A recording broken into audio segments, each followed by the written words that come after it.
Bapak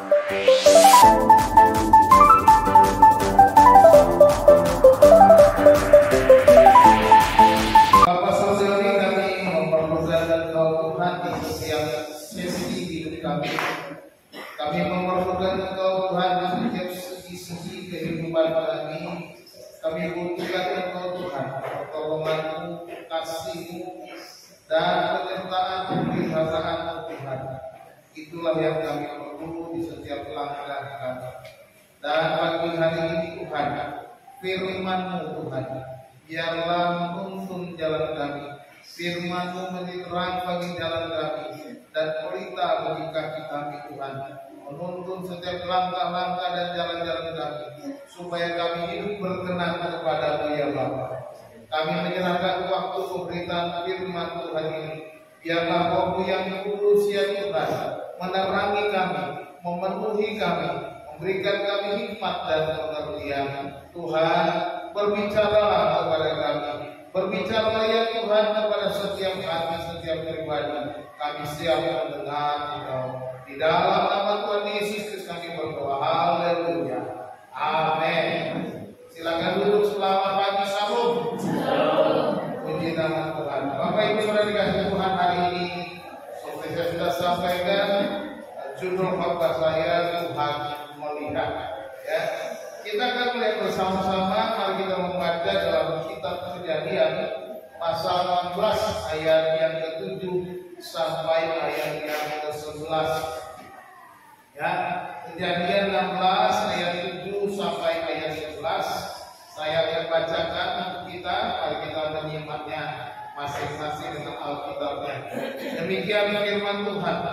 Lalu malaikat Tuhan menjumpainya dekat suatu mata air di padang gurun, yakni dekat mata air di jalan Kesur. Katanya, Hagar apa Sarai, dari manakah datangmu dan kemanakah pergimu? Jawabnya, aku lari meninggalkan Sarai nyonya. Lalu kata malaikat Tuhan itu kepadanya, kembalilah kepada nyonya, biarkanlah engkau ditindas di bawah kekuasaannya. Lalu kata malaikat Tuhan itu kepadanya, aku akan membuat sangat banyak keturunanmu, sehingga tidak dapat dihitung karena banyaknya. Selanjutnya kata malaikat Tuhan itu kepadanya, engkau mengandung dan akan melahirkan seorang anak laki-laki, dan akan menamainya Israel, sebab Tuhan telah mendengar tentang penindasan atasmu. Amin. Demikian firman Tuhan. Berbahagialah kita yang mendengar serta yang memelihara firman Tuhan. Bapak Ibu yang kekasih dalam Tuhan, kisah ini merupakan kisah Hagar yang kita belajar dari firman Tuhan ini bagi pengalaman Hagar bertemu dengan Tuhan. Kalau kita membaca di bagian-bagian ayat sebelumnya, bagaimana peristiwa itu terjadi ketika Hagar melarikan diri, dan ketika Tuhan menampakkan diri kepadanya, dia memanggil Tuhan sebagai Allah yang dekat atau El Roi.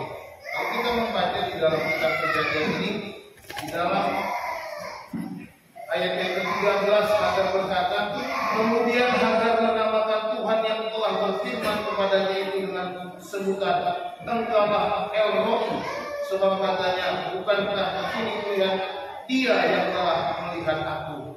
Sebab itu sumur tanya disebut orang sumur Lahai Roi, letaknya antara Kades dan Beret. Jadi Tuhan disebut sebagai El Roi atau El Roi artinya Allah yang melihat. Jadi khotbah saya beri judul dari ayat 13 itu sebenarnya. Nah, kita melihat bagaimana peristiwa ini dalam kedahuluan. Abraham dipanggil Tuhan pada usia 75 tahun. Ya. Kejadian 12 ayat yang keempat disebut di sana bahwa Abraham sudah 75 tahun ketika dia meninggalkan Haran. Dan dia pergi berjalan menuju ke tanah Kanaan. Nah, setelah 10 tahun menantikan Tuhan belum memberikan keturunan kepadanya. Itu Kejadian 16 ayat yang ketiga dikatakan, Jadi Sarah istri Abraham itu mengambil Hagar hambanya orang Mesir itu, yakni ketika Abraham telah 10 tahun tinggal di tanah Kanaan. Setelah 10 tahun janji Tuhan belum dinyatakan, janji Tuhan belum kelihatan, janji Tuhan belum ada tanda-tanda bahwa Tuhan akan memberikan dia keturunan. Seperti janji keturunanmu akan banyak. Kalau ada orang yang bisa menghitung bintang di langit, segitulah jumlah keturunan. Seperti pasir itu di laut. Tetapi satu orang pun anak belum dikaruniakan oleh Tuhan kepada Abraham. Dan kemudian kita melihat di sini Sarah memberikan hambanya, budaknya Hagar untuk memberikan keturunan kepada Abraham. Sarai pada waktu namanya mereka berubah namanya waktu panggil pertama Abram dan Sarai menjadi Abraham dan Sarah. Ya. Sarah menunggu karena berpikir dia sudah semakin tua juga. Abraham pun semakin tua. 10 tahun menanti cukup lama begini. Akhirnya dia berpikir ada Hagar, budak. Nah pada zaman itu budak itu seperti sebuah properti. Saya udah pulang. Seperti budak itu bisa dikuasai oleh tuannya atau nyonyanya. Jadi setiap orang berhak atas budak-budaknya ya. Jadi itu budak tidak ada harganya. Jadi budak di masa itu boleh diperlakukan semaunya oleh tuannya atau oleh nyonyanya. Nah, kalau ada anak dan budak itu bisa milik nyonyanya, apalagi dengan memberikannya kepada Abraham suaminya. Ya, nah anak itu menjadi anak milik Sarah ya teman-teman. Tetapi kita lihat persoalan mulai datang ketika Hagar mengandung. Hagar mengandung, kita lihat dia mulai tinggi hati. Kalau kita melihat di dalam ayat-ayat sebelumnya, di dalam ayat keempat, Abraham menghamili Hagar, lalu mengandunglah perempuan itu. Ketika Hagar tahu bahwa dia mengandung, maka ia memandang rendah akan nyonyanya. Dia menjadi sombong, menjadi merendahkan nyonyanya. Lalu berkatalah Sarai kepada Abraham, penghinaan yang kuderita ini adalah tanggung jawabmu. Akulah yang memberikan hambaku kepangkuanmu. Tetapi baru saja dia tahu bahwa dia mengandung, yang memandang rendah akan aku. Tuhan kiranya yang menjadi hakim antara aku dan engkau. Kata Abraham kepada Sarai, hambamu itu di bawah kekuasaanmu. Perbuatlah kepadanya apa yang kau pandang baik. Lalu Sarai mengindah Hagar sehingga dia lari meninggalkan Abraham dan Sarai. Inilah latar belakang ayat yang kita baca dalam ayat yang ke-7 ini. Ya. Akhirnya Hagar melarikan diri dari nyonyanya. Tetapi kita perhatikan sungguh luar biasa Tuhan memperhatikan Hagar. Ya, Tuhan memperhatikan Hagar. Tuhan mengunjungi Hagar ketika dia dalam pelarian. Malaikat Tuhan datang kepadanya. Jadi ketika persoalan datang, Hagar melarikan diri dari Tuhan mengunjungi Hagar. Tuhan memakai persoalan Hagar agar menjadi pelajaran bagi Hagar juga bagi Sarah dan Abraham. Pelajaran bahwa jangan main-main dengan rencana Tuhan, tak pernah gagal. Ya, rencana Tuhan pasti. Tetapi ini akhirnya menjadi sebuah persoalan. Nah, kalau kita lihat sih bahwa Tuhan bekerja dengan cara yang tak pernah kita pikirkan. Hagar seorang budak mengandung kemudian terjadi, tetapi Tuhan memanggil kembali, menyuruhnya kembali kepada nyonyanya. Di sini kita melihat bahwa Tuhan itu adalah Tuhan yang melihat, Yehova Roi atau El Roi. Kita melihat ada 3 kebenaran di dalam ayat-ayat yang sudah kita baca. Ya. Yang pertama kita belajar bahwa Tuhan melihat keterbatasan dan kemampuan. Tuhan melihat keterbatasan dan kemampuan kita. Siapapun kita yang menghadapi persoalan, Tuhan tahu kita terbatas. Tuhan tahu seberapa kemampuan kita. Di dalam ayat yang ke-7 dan ke-8 dikatakan, lalu malaikat Tuhan menjumpainya dengan suatu mata air di padang gurun yang di dekat mata air di jalan ke Syur. Katanya, Hagar, hamba Sarai, dari mana ada kamu dan kemana kau pergi? Jawabnya, aku lagi meninggalkan Sarai. Nyonya, mengapa Tuhan datang kepada Hagar? Karena dia tahu Hagar tidak akan pernah. Dia tahu Hagar terbatas. Dia tahu kemampuan Hagar. Itu sebabnya Tuhan datang untuk menguatkan dia. Tuhan datang untuk meneguhkan dia. Tuhan datang untuk menolong dia. Tuhan datang memberikan jawaban atas setiap keterbatasan. Demikian juga kita. Ketika kita menghadapi persoalan, jangan lari dari persoalan. Jangan pernah lari dari segala pergumulan, tetapi tetaplah bertahan. Tuhan tahu tanpa terbatas. Tuhan tahu sebatas mana kemampuan kita, dan Tuhan tahu maka Dia akan datang tepat pada waktu saat kita tak mampu.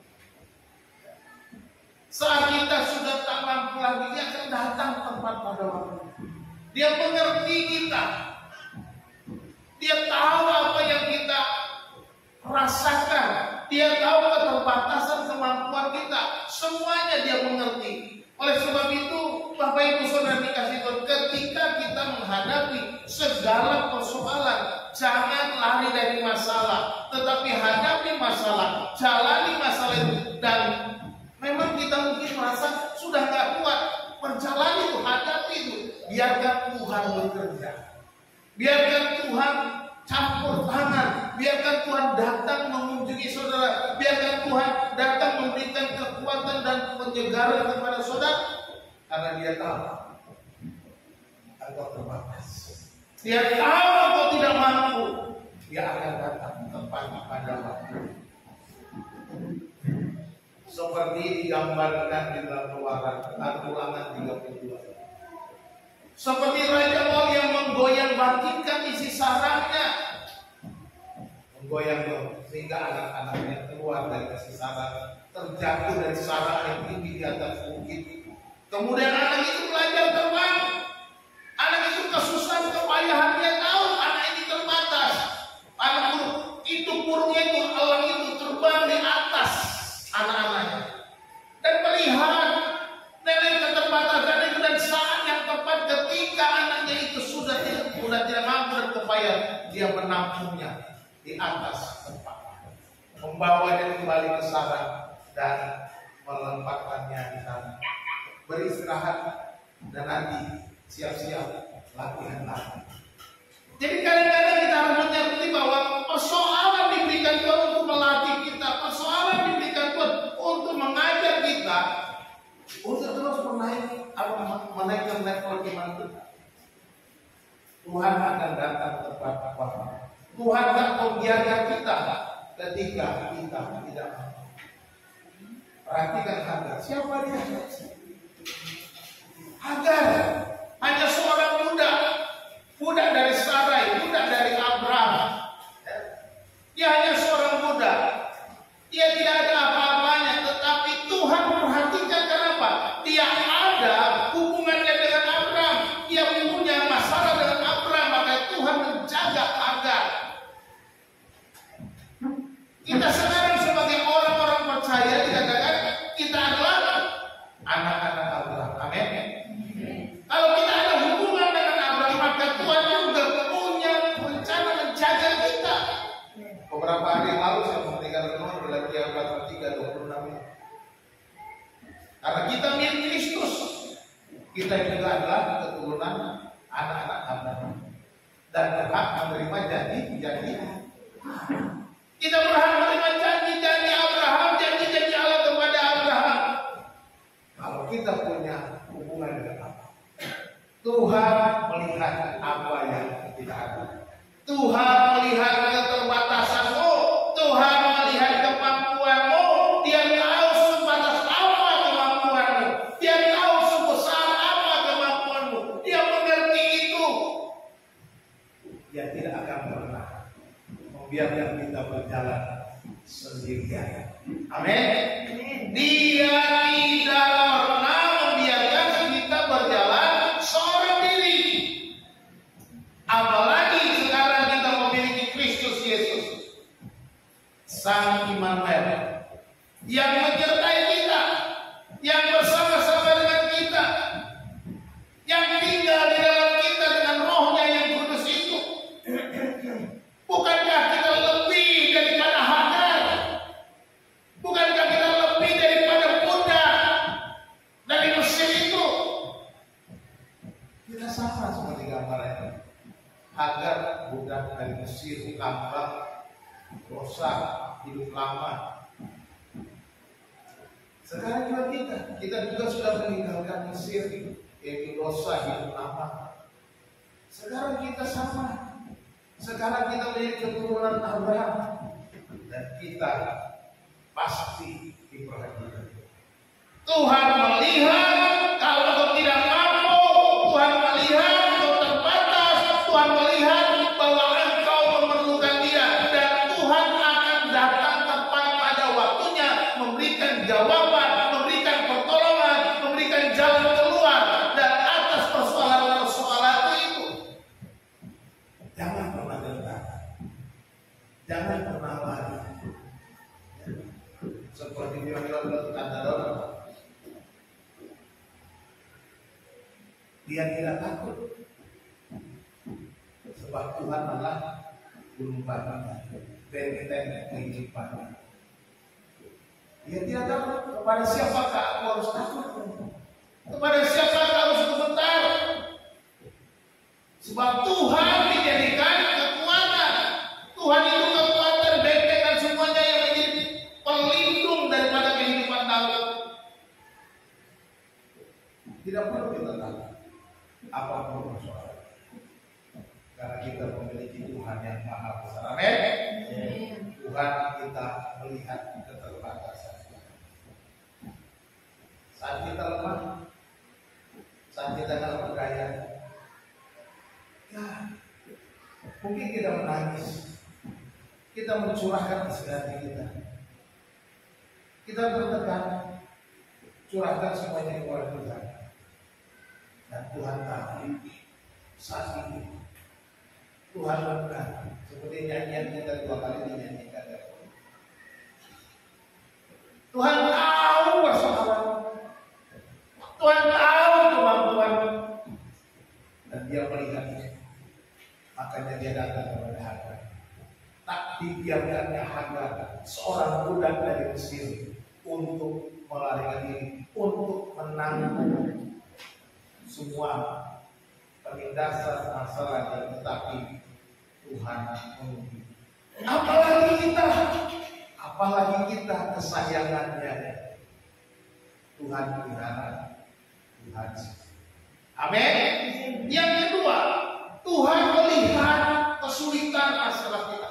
Ya, Dia tahu kalau kita terbatas, Dia tahu kita kemampuan kita, Dia tahu juga, Dia lihat semua kesulitan kita, Dia lihat masalahmu. Jangan pernah berpikir bahwa Tuhan tidak peduli, Tuhan tidak tahu. Tuhan tahu kita persoalan yang kita hadapi, kesulitan kita, masalah kita, Tuhan lihat. Saya buat status di Facebook, Tuhan tidak pernah tertidur, bahkan ngantuk pun belum pernah.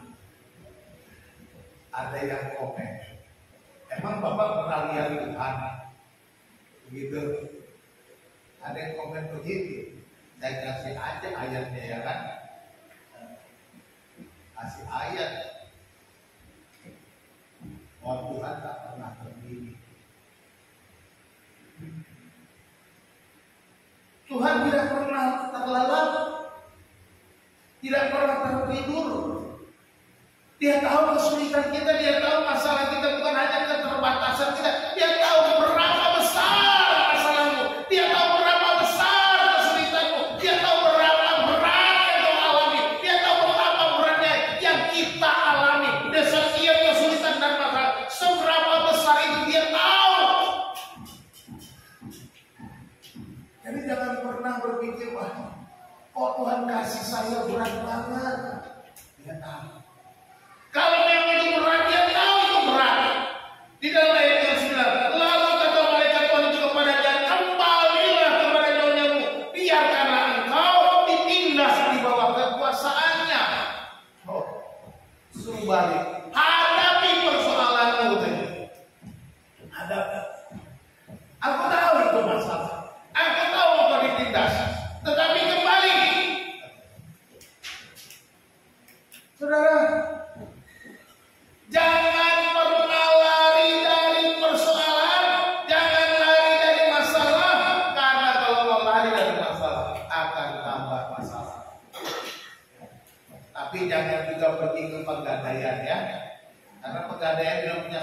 mengatasi masalah tanpa masalah. Jadi kalau saudara punya masalah nggak usah ke pegadaian. Mau gadai apa? Gadai iPhone-nya. Jadi kita lihat Tuhan melihat penindasan yang dialami Hagar. Tuhan melihat aniaya yang dialami sehingga Hagar melarikan diri. Tapi Tuhan bilang, kembalilah kepada nyonya. Biarkan engkau ditindas di bawah kekuasaannya. Kadang-kadang Tuhan mengizinkan kita mengalami tekanan, membiarkan dia, serahkan saja dirimu mengalami itu, melewati proses itu, seperti engkau dimurnikan kembali, seperti engkau diperas kembali.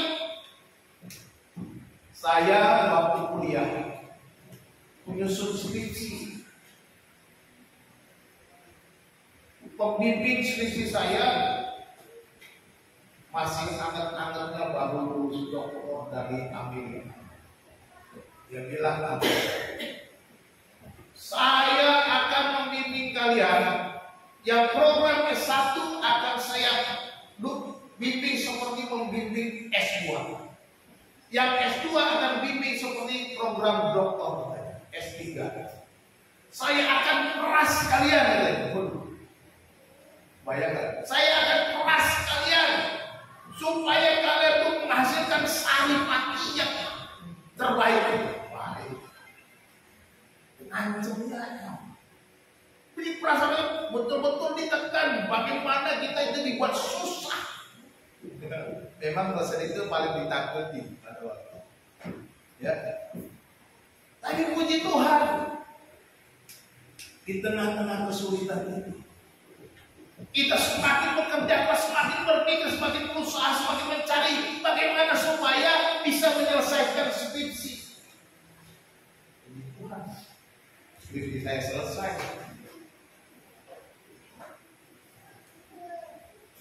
Dan tidak ada kendala. Dan puji Tuhan, semuanya berjalan. Proses berikut. Kadang-kadang Tuhan membiarkan kita diperas supaya menghasilkan yang terbaik dari hidup kita. Kadang-kadang Tuhan membiarkan hidup kita itu tertekan supaya kita menghasilkan saripati yang terbaik dari iman kita. Kadang-kadang Tuhan membiarkan, pergilah kembali kepada nyonyamu, biarkan dia menindas engkau. Kadang-kadang Tuhan biarkan begitu. Balik lagi, biarkan kau tertindas. Kejam banget itu Tuhan. Seolah-olah tapi Tuhan tahu, ya Tuhan tahu masalah. Kalau dia tahu masalah itu maka dia akan berikan. Karena dia tahu kemampuan ke tempat kau akan lewati. Itu jaminan. Jadi kalau kita punya persoalan, hadapi persoalan, jalani persoalan, lewati persoalan, dan biarkan engkau imanmu semakin kuat. Imanmu semakin teguh, imanmu semakin mengalami pengalaman-pengalaman baru bersama Tuhan. Ketika engkau mengalami badai, engkau kembali dimurnikan. Ketika engkau mengalami, imanmu semakin diteguhkan. Oh, Tuhan itu mengerti, Tuhan itu melihat apa yang kau alami. Tuhan tahu apa yang sedang kau hadapi. Pengalaman itu yang berbeda. Orang Kristen kalau tidak punya pengalaman berjalan bersama Tuhan, jangan menjadi orang Kristen saja. Kalau tidak mau mengalami pengalaman berjalan, jangan jadi orang Kristen. Jadi orang Kristen itu berat. Ya. Jadi orang Kristen itu jangan pikir berkat. Jangan pikir itu.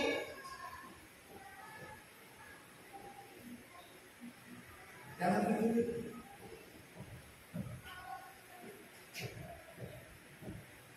Kita harus pikirkan apa? Bagaimana menyenangkan Tuhan? Bagaimana hidup?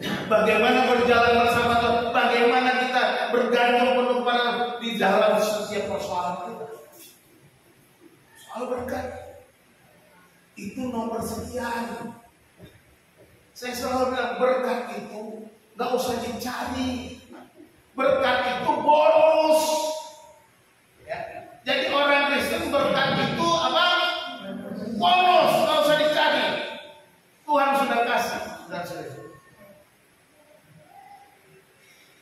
bonusnya. Jadi makanya hadapi persoalan, jangan lari. Ya. Jangan lari. Tuhan punya maksud dalam kesulitan yang kita hadapi. Tidak mungkin dia tidak punya maksud. Tidak mungkin dia asal membiarkan kita menghadapi masalah. Tidak mungkin dia berkata hajar balik biarkan engkau ditindas. Karena kesulitan itu melatih kekuatan dan iman. Seperti orang olahraga kan gitu kan. Wah, ada sering kali sama saya. Pak, olahraga Pak supaya begini. Saya ingetin terus. Kenapa kita olahraga? Orang yang olahraga dia melatih otot-ototnya, melatih seluruh organ tubuhnya. Dengan demikian otot-ototnya menjadi terbiasa seorang berolahraga. Jadi lebih kuat. Demikian juga dengan iman kita katanya. Kalau kita melatih iman kita dengan persoalan, dengan berbagai macam pergumulan, dengan berbagai macam kesulitan, semakin berat kesulitannya, berarti semakin kita lebih meningkatkan iman kita. Olahraga kan begitu. Coba Indonesia bisa mengalahkan Korea Selatan, bisa masuk semifinal. Kenapa? Karena latihan terus. Bukan hanya latihan fisik, latihan mental juga. Makanya ketika mentalnya down, mereka bisa dikejar. Dua-dua akhirnya adu penalti. Saudara-saudara dikasihi Tuhan. Jadi kita dibiarkan Tuhan menghadapi kesulitan untuk melatih iman kita. Iman kita semakin naik. Kalau kesulitan makin berat, makin kita makin naik, makin lebih tinggi. Jadi bersyukur, puji Tuhan hari ini kesulitanku besar, yang begitu. Karena apa? Aku akan naik level lagi. Coba yang biasa main game nih anak-anak muda. Kalau naik level makin sulit nggak? Makin sulit. Dia suka main game, obat aja lah. Nah kalau ya jangan main game sih main game, ya kan? Tidak apa-apa, gitu kan? Jadi kita lihat, ketika kita semakin sulit berarti kita mau naik level. Tuhan tidak membiarkan kita. Tuhan melihat kesulitan masalah kita. Jika Tuhan melihat semua persoalan kita, Dia tidak akan membiarkan kita. Amin. Jadi kita harus bersyukur atau mengeluh kalau ada persoalan. Bersyukur. Jangan temannya ngadepin persoalan, kita yang bersyukur. Syukurin lo, gitu ya. Jangan begitu. Tapi kita bersyukur artinya apa? Kita menikmati. Jalani hidup ini, jalani persoalan dan berikan yang terbaik. Serahkanlah hidupmu padanya. Serahkanlah seluruh persoalanmu, sebab di dalam namanya ada jaminan kekal di dalam segala perkara. Jadi serahkan persoalanmu kepada Tuhan, jalani, hadapi, jangan lari, jangan kabur. Ya. Tuhan melihat penindasan kakak. Dia juga lihat apa yang sedang saudara alami. Bergumul untuk anak-anak, bergumul untuk bayar kontrakan, bergumul untuk bayar hutang mindring, bergumul untuk bayar segala macamnya, bergumul. Yang orang Batak nggak ngerti mindring apa itu? Ya kan? Bergumul bayar hutang bank keliling gitu. Ya, yang suka hutang bank keliling ya bertobat aja. Jangan nambah-nambah kebanyak hutangnya masih ngambil barang lagi. Ukur kemampuan itu mah persoalan yang kita buat-buat. Hati-hati juga. latih diri kita juga mengukur kemampuan, ya. Jangan semuanya udah terjadi baru Tuhan. Kita juga perlu melatih diri. Yang ketiga, ini yang kita tunggu.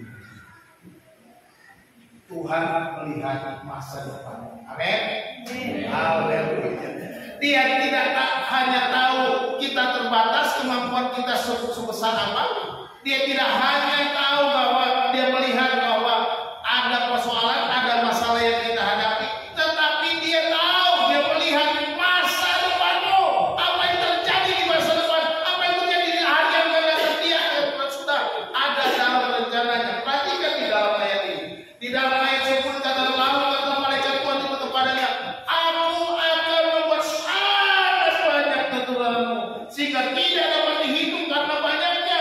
Selanjutnya kata malaikat Tuhan itu kepadanya, engkau mengandung dan akan melahirkan seorang anak laki-laki dan akan menamai dia Ismail, sebab Tuhan telah mendengar tentang penindasan atasmu. Haleluya.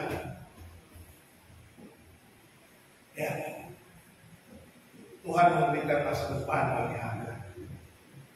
Tuhan memberikan harapan yang terbaik bagi Anda. Paling hadapi penderitaan itu, Anda akan punya keturunan sangat banyak. Sangat banyak, tak terhitung katanya. Tidak dapat dihitung karena banyak. Akan dikatakan melahirkan seorang namanya dia Ismail, dikasih nama Dan. Sebab Tuhan telah mendengar tentang penindasan atasmu. Jadi kan baik-baik, Tuhan yang pegang masa depan kita. Amin.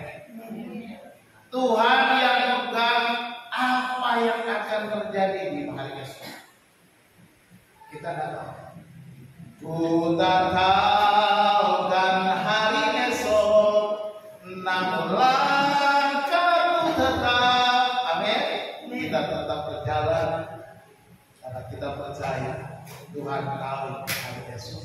Tuhan punya masa depan kita. Dia tahu, luar biasa. Dia merencanakan yang terbaik untuk Anda, terlebih kita. Sekali lagi saya katakan, siapa Anda? Hanya mudah dan siapa. Siapa saudara? Saudara keturunan tebusan, saudara anak-anak Allah, saudara keturunan Abraham, dikatakan firman Tuhan. Maka saudara berhak menerima janji-janji Allah. Saudara lebih daripada Hagar. Lebih daripada Hagar. Masa depan saudara juga pasti akan jelas. Apapun persoalannya, semua akan mempengaruhi masa depanmu, katakanlah. Amin. Jadi kalau engkau hadapi dengan tekun, ada upahnya.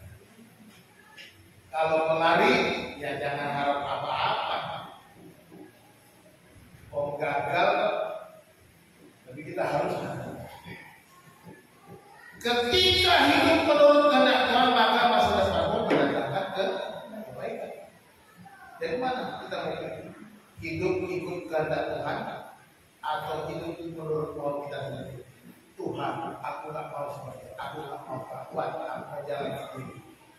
Ya jalanlah kau, kata Tuhan. Memang anak ini agak lain, kata Tuhan. Ya udah, tak apa-apa. Jalan dia. Apa yang dia dapat? Tidak ada. Kekecewaan, tambah kesulitan, tambah persoalan. Tetapi ketika kita berjalan bersama Tuhan, Tuhan memberikan masa depan yang terbaik. Tuhan memberikan hidup yang terbaik bagi kita, mendatangkan kebaikan. Tuhan dapat mengubah air mata menjadi sukacita. Tuhan bisa mengubah air mata kita, penderitaan kita, penindasan kita seperti dialami Hagar. Ya, Tuhan sudah melihat penindasanmu, dan engkau akan punya keturunan. Kau akan melahirkan anak namanya Ismail. Ismail ini akan menurunkan banyak bangsa. Kalau kita baca terusnya ada 12 suku juga dari Ismail. Selain dari Yakub. Yakub punya 12 suku Israel. Ismail juga punya 12 anak. Akhirnya banyak keturunan. Itu keturunan Abraham. Baik dari Ishak menurunkan Yakub maupun dari Ismail menurunkan 12 suku lagi. Ini adalah bagian dari rencana Allah bagi Hagar. Sekalipun ini Hagar ini bukan orang pilihan yang khusus, pilihan seperti Abraham, orang yang khusus untuk keturunan Mesias, tetapi Tuhan punya rencana untuk semua yang terjadi. Akhirnya kita melihat bagaimana hubungan Ismail, Ishak dan keturunan Yakub yang lain. Tuhan melihat masa depan kita. Jadi ketika kita menghadapi persoalan, menghadapi masalah, Tuhan tahu itu, Tuhan lihat persoalan, dan Dia juga lihat masa depan. Masa depanmu itu yang penting, dan kita harus punya pengharapan kepada Tuhan. Kita harus punya pengharapan kepada Tuhan. Ketika kita menghadapi di balik duka ada sukacita. Habis hujan tampak langit bagai janji yang teguh, di langit suka menanti pelangi kasih Tuhan. Ya, ketika badai datang ada pelangi. Ketika kita menghadapi persoalan ada janji Tuhan yang hadapi. Jadi kalau kita sedang menghadapi persoalan, bersandar pada Tuhan, percaya aku akan lolos dari persoalan. Aku akan melewati dan ada masa depan. Aku akan melewati kesulitan yang ada lebih baik di sana. Ada yang Tuhan janjikan di sana. Ada yang Tuhan siapkan di balik sana. Ada yang Tuhan sedang memberikan kepada kita di balik semua persoalan itu. Inilah yang harus kita pegang teguh.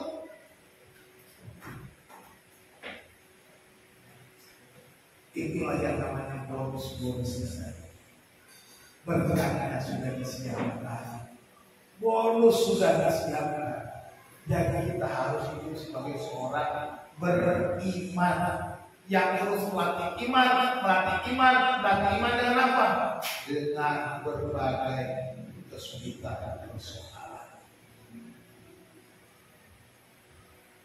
Jangan hanya bicara bukan. Jangan hanya bicara Tuhan itu baik kalau Dia memberkati. Tuhan itu baik kalau terjadi mujizat. Haleluya, memang betul. Tapi Tuhan itu baik ketika kesulitan datang. Amin. Tuhan itu baik ketika masalah datang. Tuhan itu baik ketika sakit penyakit datang. Tuhan itu baik ketika kita mengalami penindasan. Kenapa? Di balik semua itu, iman kita lebih teguh, iman kita naik levelnya, iman kita akan terus meninggi, dan kita akan melewati masalah itu dan di balik semua itu ada masa depan yang lebih baik. Haleluya. Ini. Jadi Tuhan bekerja itu enggak setengah-setengah. Enggak setengah-setengah. Dia bekerja secara sempurna. Kemarin saya bagi makan siang di tempat Pak Pendeta Antoni. Ada seorang pekerjanya, hamba Tuhan, memanggilnya, katanya, apa kabar? Baru ketemu ya. Wah, baik Pak, cuma kantongnya yang gak baik ya. Terus saya bilang, wah berarti ada masalah. Kalau Tuhan bekerja, Dia gak setengah-setengah. Kalau engkau baik, kantongmu juga baik. Kok bisa begitu Pak? Ya iya, Tuhan gak kerja setengah-setengah. Saya sadar ini karena itu yang saya alami.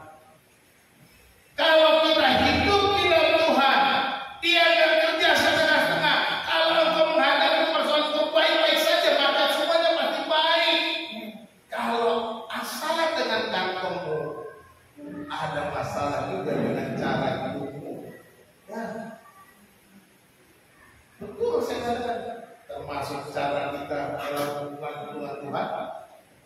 memperbaiki, termasuk cara hidup kita dalam mengelola berkat Tuhan perlu kita perbaiki. Kadang-kadang kita nggak bertanggung jawab dengan berkat yang kita terima. Makanya Tuhan tidak pernah mempercayakan yang lebih. Kan janjinya akan menambahkan. Kalau saudara tidak pernah bertambah tapi kosong makin kosong, saudara menjadi masalah. Bukan begitu saudara? Iya. Janji Tuhan ditambahkan. Kalau nggak ditambahkan berarti ada masalah. Hidupmu perlu dikoreksi. Hidupmu perlu diperbaiki. Apakah hubunganmu dengan Tuhan secara rohani? Apakah hubunganmu dengan sesama perlu diperbaiki? Apakah hubunganmu dengan dirimu sendiri perlu diperbaiki? Bagaimana engkau mengelola setiap berkat Tuhan? Tanggung jawab yang Tuhan berikan kepada diri. Ya, ini perlu kita perhatikan. Kalau kita tidak setia dalam hal-hal yang ketiga ya, hidup akan turun naik. Benar? Kalau mau hidupmu naik, tiga-tiganya harus beres. Hubungan dengan Tuhan, hubungan dengan sesama, hubungan dengan dirimu. Tiga baik-baik. Saya ngomong ini karena saya sudah kalah. Ya. Bukan hanya sekedar ucapan, Pak. Jadi jangan pernah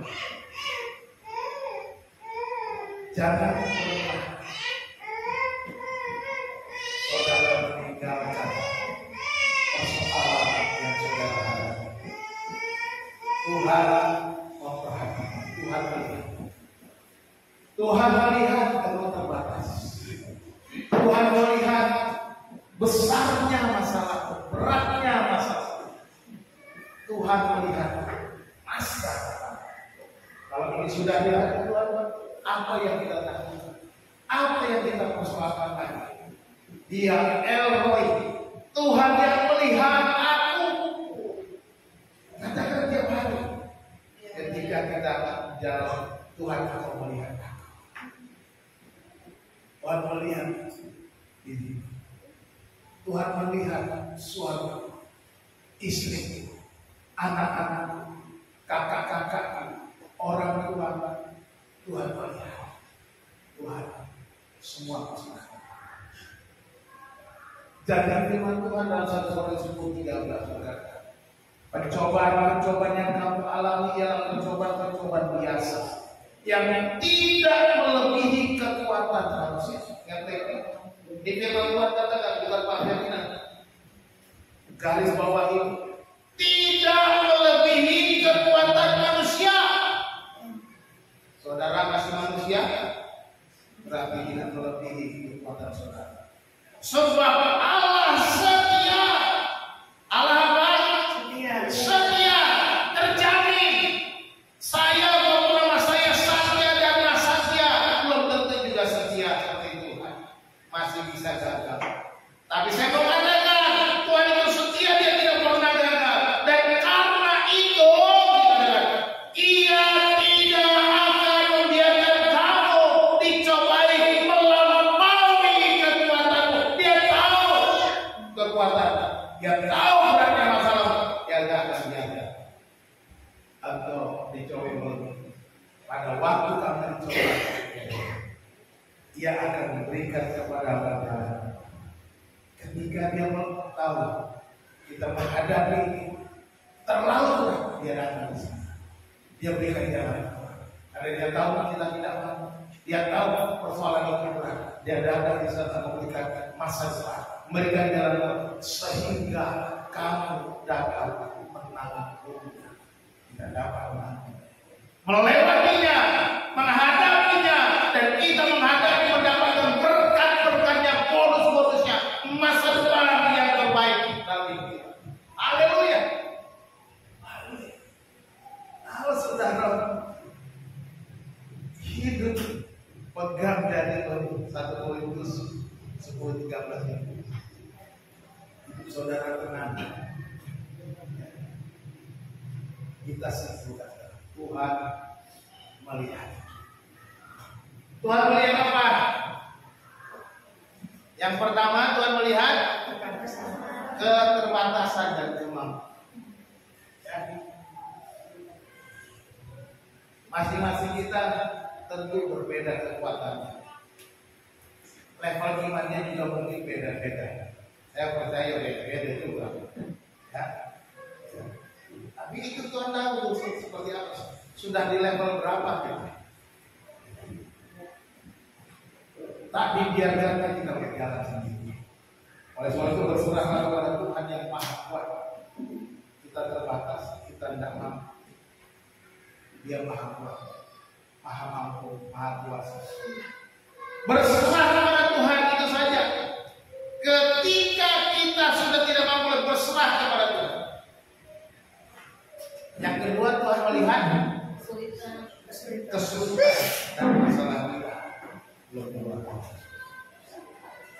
Dia melihat kita sedang dalam pencobaan. Dia tahu pencobaan kita seperti apa, besarnya, beratnya dia tahu. Dia lihat itu. Ya, artinya Tuhan memahami semua masalah kita. Dia paham. Ya, jangan fokus pada besarnya kesulitan. Ya, jangan kita fokus pada besarnya kesulitan. Seperti Daud itu, kecil tapi menghadapi Goliat yang raksasa. Dia tidak melihat besarnya Goliat, besarnya, tapi dia melihat kepada Tuhan yang Maha Besar. Engkau datang membawa piring dan pedang, aku datang dalam nama Tuhan. Buat dia. Musuhnya memang besar, Goliat, tetapi dia percaya Tuhan yang lebih besar. Jadi demikian juga kita ketika kita menghadapi persoalan bertambah berat, kita percayalah Tuhan lebih besar daripada semua itu. Dia akan mengatasinya. Dan yang ketiga, Tuhan melihat masa depanmu. Cita-citamu serahkan kepada Tuhan. Ya, bersandar sama Tuhan. Permulaan hikmat adalah takut akan Tuhan. Anak-anak yang masih sekolah, takut akan Tuhan. Permulaan hikmat itu takut akan Tuhan. Jadi kalau kita mau punya hikmat, punya pengetahuan yang lebih baik, kita harus mengenal Tuhan. Kalau enggak, kita sama dengan orang di luar sana. Orang di luar sana juga begitu, berjuang juga, belajar juga, tapi mereka berbeda. Kalau kita punya nilai kekal, mereka nggak punya nilai kekal. Ya, jadi kita Tuhan melihat masa depan kita. Masa depan itu ada dalam tangan Tuhan, amin. Amin. Tuhan memakai semua hal bagi masa depan kita. Ya, semua perkara yang Tuhan pakai untuk masa depan kita. Luar biasa. Tuhan menggunakan kesulitan untuk masa depan kita. Tuhan menggunakan hal-hal baik untuk masa depan kita. Jadi semua hal-hal, apakah itu hal yang menyenangkan atau hal yang tidak menyenangkan, Tuhan pakai untuk masa depan kita. Seperti yang dialami oleh Hana. Jadi jangan pernah putus asa, jangan pernah lemah ketika menghadapi persoalan. Ingat, Tuhan melihat. Jika kita melihat Tuhan dan melihat, mengerti bahwa Tuhan melihat kita, maka kita akan berjalan terus hadapi. Tuhan Yesus memberkati kita bersatu di dalam. Bapak yang baik, terima kasih untuk kebenaran firman Tuhan yang sudah kami baca, kami renungkan, kami dengar. Tuhan, kami bersyukur firman-Mu menguatkan kami bahwa Engkau mengenal kami ya Tuhan, Engkau melihat kami ya Tuhan, dan kami bersyukur Tuhan bekerja di setiap kehidupan kami, bahkan di setiap persoalan yang kami hadapi, memberikan masa depan yang terbaik. Tuhan melihat bahwa kami terbatas. Tuhan melihat betapa berat persoalan kami hadapi, dan juga Tuhan mengetahui dan melihat masa depan kami. Hidup kami ada dalam rancangan dan rencana yang kami perserahkan. Berikanlah kami hikmat, berikanlah kami kemampuan keberanian menghadapi persoalan, supaya level iman kami semakin naik tiap-tiap waktu. Terima kasih Tuhan, hamba mau berhenti berbicara ya Bapa. Biarlah Roh Kudus Engkau yang turut berbicara kepada kami, menolong kami, mengingatkan kami. Engkaulah El Roy, Allah yang melihat, Tuhan yang melihat kami di setiap perjalanan kami, di setiap persoalan kami. Tuhan yang melihat kami di setiap langkah kami. Terima kasih Bapa, kami mengucap syukur dan berdoa di dalam nama Tuhan